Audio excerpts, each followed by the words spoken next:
உங்களை பார்த்தது எனக்கு ரொம்ப ரொம்ப சந்தோஷம். இன்னும் நம்ம சேனலை சப்ஸ்கிரைப் பண்ணாதவங்க சப்ஸ்கிரைப் பண்ணி வச்சுக்கோங்க. கூடவே இருக்கிற பெல் ஐக்கானையும் பிரஸ் பண்ணி வச்சுக்கோங்க. Thank you friends. இன்னைக்கு நம்ம கிச்சனில் ஒரு வெரைட்டி ரைஸ் தான் பார்க்க போகிறோம். கொத்தமல்லி வச்சுட்டு சாதம் பண்ண போகிறோம். ரொம்ப ரொம்ப ஈஸியாக இருக்கும். இன்னைக்கு என்ன சாப்பாடு செய்கிறது, லஞ்ச் என்ன செய்கிறது அப்படின்ற மாதிரி யோசிச்சுட்டு இருக்கும்போது, இல்லைனா ஆஃபீஸ்க்கு என்ன எடுத்துகிட்டு போகிறது அப்படிங்கும்போது ஒரு ஹெல்த்தியான ரெசிபி. நல்லா பசுமையாக இருக்குது பாருங்கள். கொத்தமல்லி கீரை நல்லா இருக்குது. இந்த வேரெல்லாம் கட் பண்ணிவிட்டு கொஞ்சம் தண்டோடையே ஆஞ்சிக்கோங்க. இலையை மட்டும் நுனியில் கில்லாமல் இந்த கொஞ்சம் தண்டு வச்சே கிள்ளிக்கோங்க. இதெல்லாம் சத்து இருக்கும், அதெல்லாம் வேஸ்ட் பண்ணக்கூடாது. நல்லா ஆஞ்சிட்டு அலசி எடுத்து வச்சுருக்கேன். எவ்வளோ எடுத்து வச்சுருக்கேன் அப்படின்னா ஒரு கைப்பிடி அளவுக்கு கீரை எடுத்து வச்சுருக்கேன். நான் ஒரு டம்ளர் ரைஸுக்கு இதை எடுத்து வச்சுருக்கேன். இப்போ இது கூட என்னென்ன போட்டு அரைக்கணும் அப்படின்றத இப்போ பார்ப்போம். ஒரு மிக்சி ஜார் எடுத்துக்கலாம். இது வந்து ஒரு 50 கிராம் சின்ன வெங்காயம், ஒரு 20 சின்ன வெங்காயம் இருக்கும். இதை போட்டுக்கிறேன். பெரிய வெங்காயம் இருந்தால் கூட போட்டுக்கோங்க, நல்லா தான் இருக்கும். ஒரு டம்ளர் ரைஸுக்கு காரத்துக்கு ஏற்ற மாதிரி உங்களுக்கு எவ்வளோ காரம் தேவையோ அவ்வளோ பச்சை மிளகா. நான் ஒரு 6 பச்சை மிளகா போடுறேன். காரம் கம்மியாக வேணுன்னா கம்மியாக போட்டுக்கோங்க. ஒரு 1/4 மூடி தேங்காய், 1/4 மூடி தேங்காய் போட்டுக்கிறேன். ஒரு ஸ்பூன் சோம்பு போட்டுக்கிறேன்.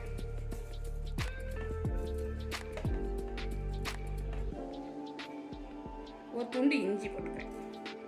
ஒரு பூண்டு முழுசாவே உரிச்சிட்டேன், கொஞ்சமாக தான் இருந்தது, அப்படியே போட்டுக்கிறேன். ஒரு 20 பல் பூண்டு இருக்கும். இதுல வந்து மல்லி இலைய வச்சு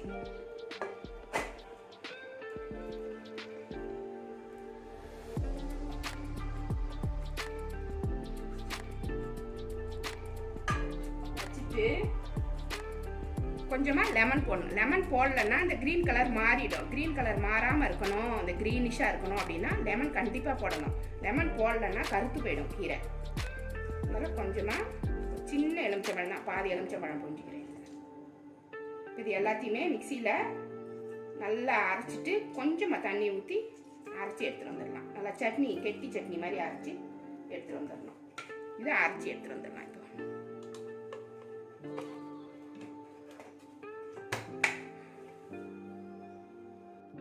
இது மாதிரி அரைச்சி எடுத்துகிட்டு வந்துருக்கோங்க. கொஞ்சம் கொஞ்சம் தண்ணி ஊற்றி அரைச்சதால ஒரு டம்ளர் தண்ணி இதுலேயே இருக்கும். இதை வந்து மைனஸ் பண்ணிக்கணும். நம்ம அரிசி போடும்போது 1 டம்ளர் அரிசிக்கு 2 டம்ளர் தண்ணி வைக்கிறோம் பார்த்தீங்களா, இதில் 1 டம்ளர் தண்ணி இருக்கு.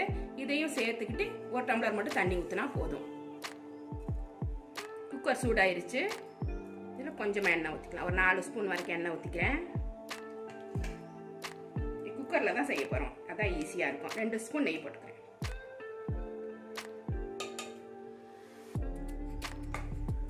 நெய் பிடிக்காதுன்னா நீங்கள் எண்ணெய் மட்டும் ஊற்றிட்டு அப்படியே செஞ்சுக்கலாம். இல்லை 1 ஸ்பூன் கடுகு உளுந்தம் பருப்பு, 1 ஸ்பூன் அளவுக்கு கடலைப்பருப்பு,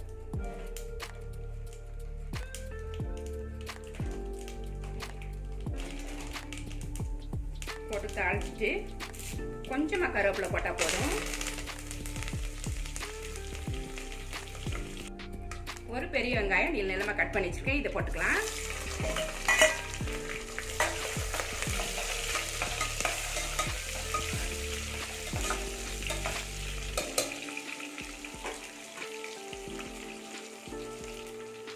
வெங்காயம் வதங்கிடுச்சு. இப்போ அரைச்ச பேஸ்ட் இதில் ஊற்றிடும். ஸ்டவ்வை சிம்மில் வச்சுக்கோங்க, தெரிக்கு மேலே.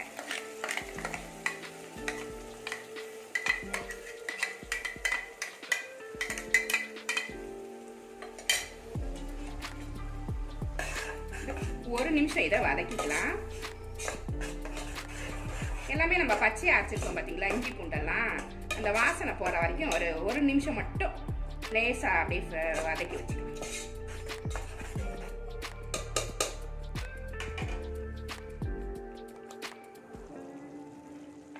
இதில் ஒரு 1/2 ஸ்பூன் மஞ்சள் பொடி போட்டுக்கிறேன்.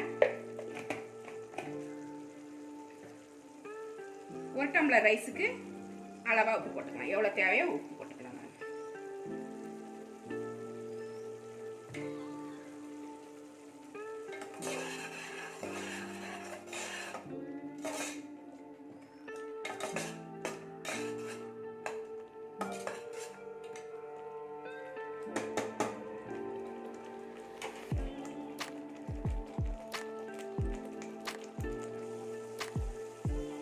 டம்ளர் ரைஸுக்கு 2 டம்ளர் தண்ணி ஊற்றணும். இதில் வந்து ஒரு 1/2 டம்ளர் தண்ணி இருக்குது. சுண்டிருச்சு, ஒரு டம்ளராக இருந்தது, இப்போ கொஞ்சம் கெட்டிப்பட்டுருச்சு. அதனால் நான் இதில் ஒரு 1/2 டம்ளர் இருக்குது, மீதி 1.5 டம்ளர் அளந்து வச்சுருக்கேன். இதை ஊற்றிக்கலாம். நீங்கள் அரிசிக்கு தண்ணி வந்து உங்கள் ரைஸ் எப்படி வேகும் அப்படின்றத பார்த்துட்டு எடுத்து வச்சுக்கோங்க. நான் வந்து வீட்டுக்கு சமைக்கிற ரைஸ் தான் எடுத்து வச்சுருக்கேன், பொன்னி ரைஸு. இந்த ரைஸ் தான் எடுத்திருக்கேன். இது வந்து டெய்லி நம்ம சாதம் வடிப்போம் பார்த்தீங்களா, அந்த ரைஸு, ஆந்திரா பொன்னி ரைஸு. நல்லாயிருக்கும். இதில் செய்யும்போது குழையாது, டேஸ்ட்டும் நம்மளுக்கு ரொம்ப ரொம்ப நல்லாயிருக்கும். நல்லா கொதிச்சிருச்சு, அரிசியை போட்டுருவோம்.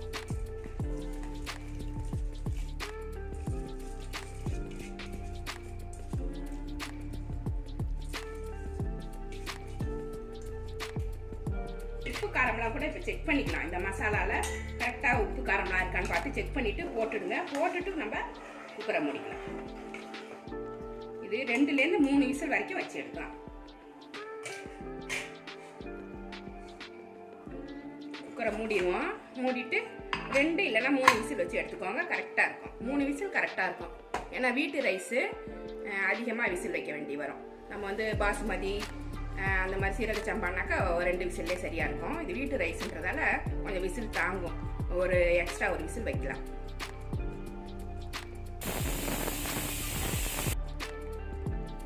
மூணு விசில் முடிஞ்சு ஸ்டீம்லாம் எடுத்தாச்சு. சூப்பராக இருக்கும். நல்லா ஃபஸ்ட்டு கலந்து விட்டுட்டு எடுத்துக்கோங்க ரைஸை. கொஞ்சம் சூடு ஆனதுக்கப்புறம் தான் நம்ம கரண்டியில் வேகமாக கிண்டணும். ஏன்னா ரைஸ் எல்லாம் உடஞ்சிரும், குழக்குழன்னு ஆயிரும். அதனால் மெதுவாக திருப்பி போடுங்க. இது ஒரு பிளேட்டில் எடுத்து வச்சு காமிக்கிறேன் நான். இப்போ கொஞ்சம் அப்படி ஈரமாக இருந்தாலுமே ஆறின உடனே விதையாயிடும் ரைஸு. ஏன்னா இது சூடோடு இருக்கிறதால அப்படி தான் இருக்கும்.